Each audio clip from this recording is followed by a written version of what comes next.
안녕하세요, 첼시팬 여러분, 앙크TV입니다. 오늘은 첼시 선수 중에 특이한 장점을 갖고 있다든가 특이한 능력?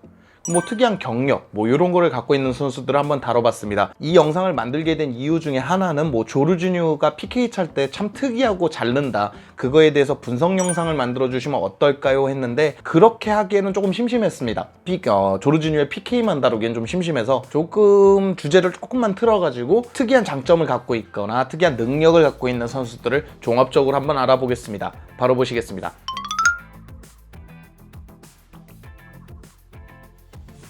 조르지뉴 얘기가 나왔으니까 조르지뉴부터 알아보자면, 조르지뉴는 선수 생활하는 동안 21번의 PK를 차는데 단 한 번만 놓칩니다. 20개를 성공한 거죠.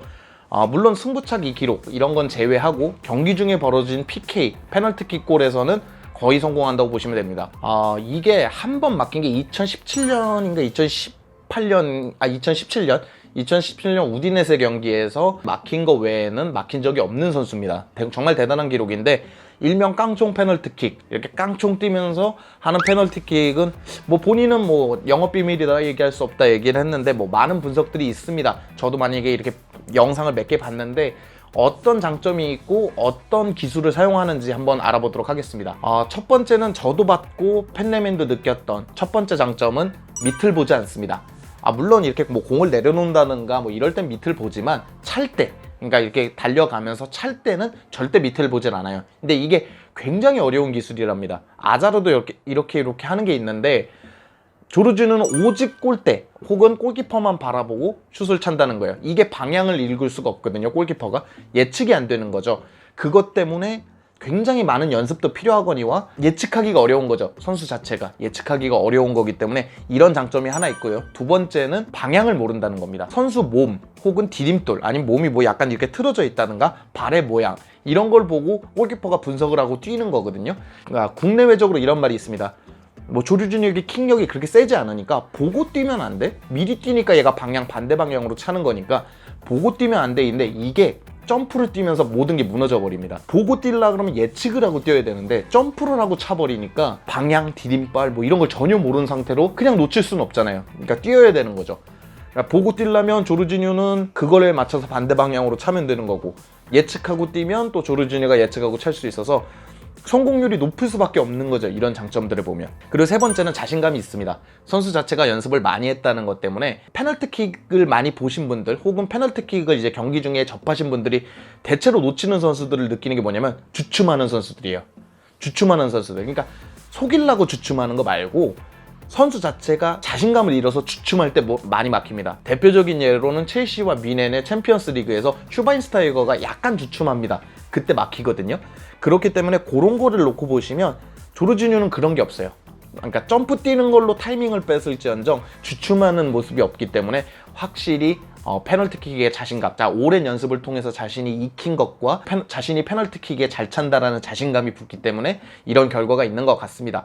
더 많은 이유가 있겠지만 제가 본 이유들은 이런 것이 있습니다.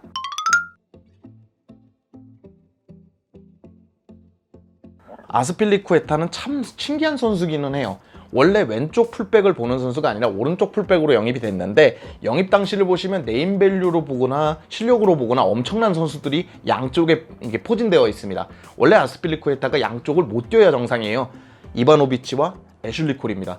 이름만 들어도 대단하죠. 근데 애슐리 콜이 갑자기 폼이 뚝 떨어지기 시작합니다. 그래서 이바노비치는 아직 건재하니까 왼쪽을 이제 마킹하러 가요. 거의 임시적인 거죠. 근데 여기서 터지기 시작합니다. 선수 자체가.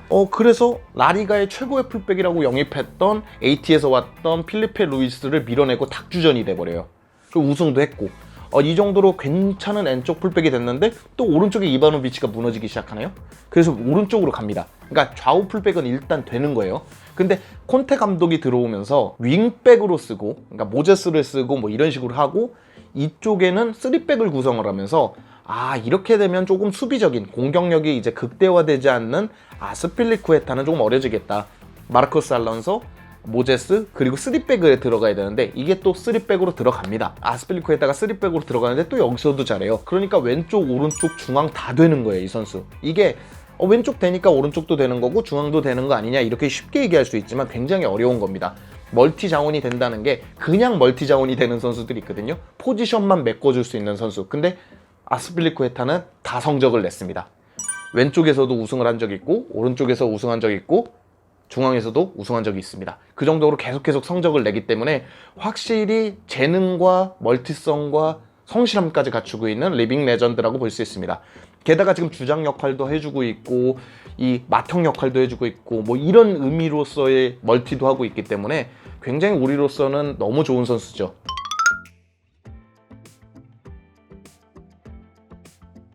이 선수 같은 경우에 어떤 기사를 보면 베르너 영입에 가장 공이 큰 사람은 루디거다 이런 얘기가 있고 하베르츠 영입에 나선다는 얘기도 있어요. 그 정도로 뭐 독일에서는 정평이 나 있는 핵인싸입니다. 근데 뭐 첼시 내에서도 약간 뭐 기쁜 뭐 우승을 했을 때나 뭐 그리고 뭐 이제 뭐 축하 세레머니를 한다든가 뭐 이제 시즌 후에 이제 경기 뒤풀이를 한다거나 이럴 때 춤으로 화제가 되는 게 또 루디거입니다. 그럴 정도로 이 인싸계의 핵인싸 그런 의미거든요. 루디거는 들어온 지는 얼마 안 됐어요. 몇 년 안 되는데 마치 존 테리 시대 바로 다음 뭐 케일 정도 한 몇십 년, 십몇 년 첼시에서 뛴 선수 같고 막 하는 행동이나 이런 거 보면 첼시의 리빙 레전드 굉장히 오래된 선수처럼 보입니다. 그 정도로 두루두루 잘 지내고 캉테와 다른 의미로 굉장한 영향력을 보여주죠. 캉테는 귀여운 영향력을 보여준다 그러면 루디거는 그냥 영향력을 보여주는 인지도가 높은 좋은 인지도죠. 그러니까 세력을 만들어서 분파를 만들어서 팀의 이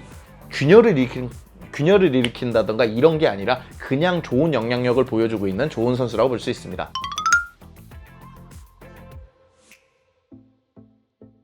자, 이제 이 선수 같은 경우에는 최근에 가장 많이 나오는 게 뭐죠? 윌리안 페드로의 대체자, 그러니까 윙의 대체자, 아스필리쿠에타도 점차 리스 제임스로 대체해야 되지 않느냐 이런 얘기도 있고 공격수도 지루 대체를 해야 되지 않느냐 이런 식으로 30살들의 대체자, 뭐 조르지니오 캉테도 나오지만요. 이런 대체자 얘기가 나옵니다. 근데 이 선수는요 무려 램파드 감독의 대체자로 들어옵니다. 램파드 감독이 선수, 은퇴, 감독, 첼시 감독이 될 때까지 첼시에 있던 선수입니다. 그러니까 엄청 긴 시간인 거죠. 2013년에 입단했던 마르코 바닌켈입니다. 이 얘기 들으시면 이런 생각 하실 거예요. 아직도 바닌켈이 첼시 소속이야? 이런 생각 하실 텐데 2013년, 그러니까 13, 14 시즌에 들어왔습니다. 근데 이게 얼마나 먼 얘기냐면 무리뉴 감독이 레알에서 리턴을 해서 무리뉴 2기를 출범했던 해고요. 윌리안이 입단했던 해고 에투가 들어오면서 에투, 토레스, 덴바바, 에토바가 구성됐던 시즌입니다. 그러니까 얼마나 먼 얘기입니까? 그 사이에 감독 바뀐 게 무리뉴 감독, 히딩크 대행체제, 콘테 감독, 사리 감독, 램파드 감독이 올 때까지 바닌켈은 있었습니다. 근데 첼시에서 제대로 뛰어본 적은 거의 없죠. 이 선수가 밀란, 스토크시티, 아인토벤으로 계속 임대는 갑니다. 왜냐면 워낙에 재능이 뛰어났었어요.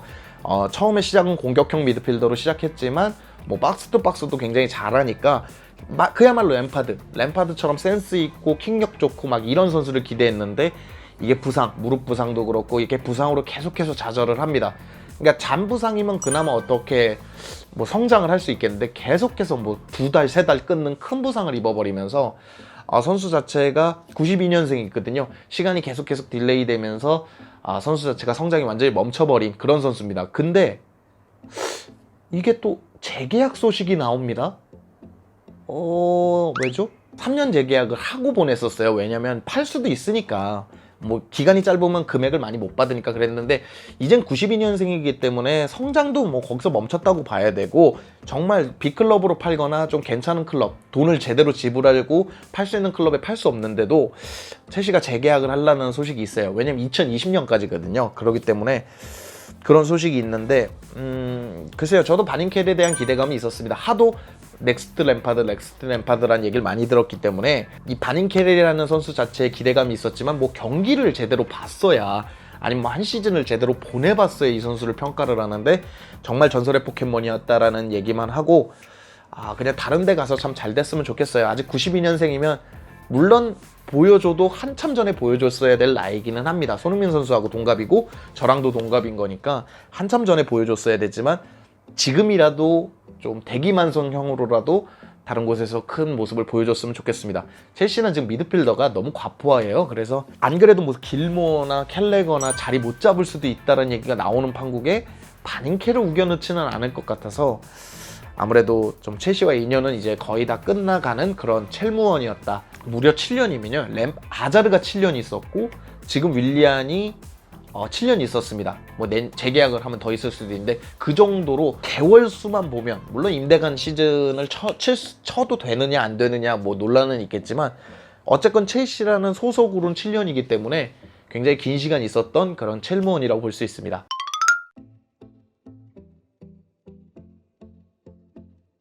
오늘 영상은 여기까지인데요. 뭐 아무래도 좀 재미를 가미한 얘기도 있고 조르지뉴처럼 좀 팩트에 기반된 얘기도 있고 바니켈처럼 좀 안타까운 얘기, 아스필리쿠에처럼 좀 흐뭇한 얘기까지 종합적으로 한번 엮어봤습니다. 지금 그동안 구독자도 굉장히 많이 늘었고 제가 2,500명부터 이 베르너 기사가 나오기 시작하면서 3,100명까지 왔는데 600분이 늘어나면서 생방송을 키면 시청자도 많이 늘어났고 이렇게 조회수도 많이 늘어나서 여러분들에게 늘 감사드리고 있습니다. 댓글 하나하나 제가 아는 범위 내에서 또 알지 못해도 알아서라도 알려드리려고 최선을 다하고 있으니까요. 여러분들이 좋게 봐주셨으면 좋겠습니다. 오늘 영상은 여기까지고요. 즐겁거나 유익하셨다면 여러분들의 구독을 기다리겠습니다. 감사합니다.